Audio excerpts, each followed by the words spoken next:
morango do amor ou morango do ódio? Tá, Bubu. Amor, estou indo trabalhar. Desde os primórdios da humanidade, o comportamento humano se baseia no modelo de estereótipos. Os mais fracos atendem aos mais fortes, os mais pobres atendem aos mais ricos, os que não detêm os meios de produção atendem aos que detêm. O texto Sapiens, uma breve história da humanidade, de Yuval Harari, traz à tona como a evolução dos homens também molda a generalidade dos seus hábitos e os parâmetros a serem seguidos. No entanto, com o advento da globalização e, consequentemente, das redes sociais, a história é a mesma, mas a proporção é uma escala muito maior. A influência das redes sociais, no geral, cria uma espécie de dominação e controle social aos grupos envolvidos nesse meio, à medida que os modos de falar, vestir, comer e até agir são criados, disseminados e controlados pela mídia. FOMO, Fear of Missing Out, ou medo de ficar de fora, um grande exemplo que representa a ansiedade de estar fora dos eventos ou perdendo experiências que estão sendo comuns ao grupo. Apesar de muitos consumirem sem questionar, o que é um problema a ser debatido, os influenciadores se tornaram agentes de poder social e político, pessoas com capacidade não só de obter um grande número de seguidores, mas aqueles que conseguem impor vontades e mobilizar narrativas dentro de grupos específicos, através da compreensão dos fenômenos da sociedade. Segundo o professor Cass Sustein, de Harvard, a principal característica das redes sociais é permitir que o indivíduo com ideias semelhantes encontrem uns aos outros. Essa construção, por sua vez, contribui para a construção de uma sociedade cada vez mais dividida e fragmentada. As decisões tomadas pelos usuários, por sua vez, ocorrem por meio da filtragem de informações pelo algoritmo e pelos próprios influenciadores,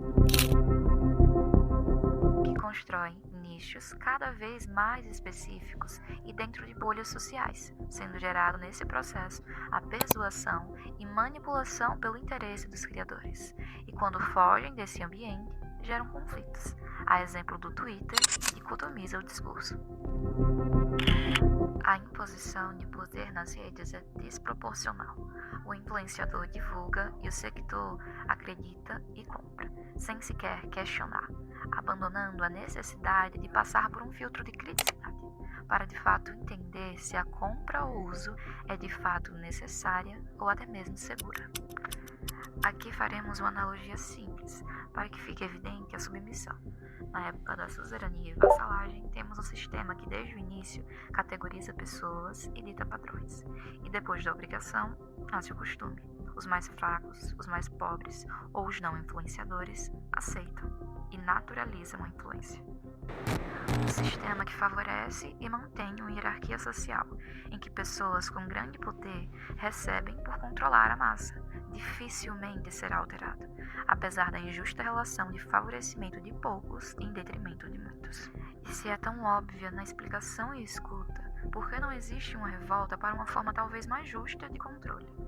Validação, inclusão e pertencimento. Esses são três pilares e sentimentos que são grandes responsáveis pela manutenção desse sistema. As pessoas consomem por medo de se sentirem inadequadas ou serem excluídas de um grupo que falsamente as acolhe em razão do seu próprio benefício. Além do pertencimento, é fato que a famosa For You do TikTok ou os Reels do Instagram, até mesmo os Shorts do YouTube, foram feitos para viciar, captando a atenção através de conteúdos nichados ou dentro de bolhas, como já explicado, visando a importância de favorecer, segregar e enriquecer uma parcela da população. Muitos usuários questionam em meio a risos como essa rede pode ser de graça, mas não percebem que elas criam um produto. Em um sistema onde a atenção é moeda, talvez obedecer seja apenas parte do jogo. Afinal, a sociedade funciona porque acreditamos em regras coletivas.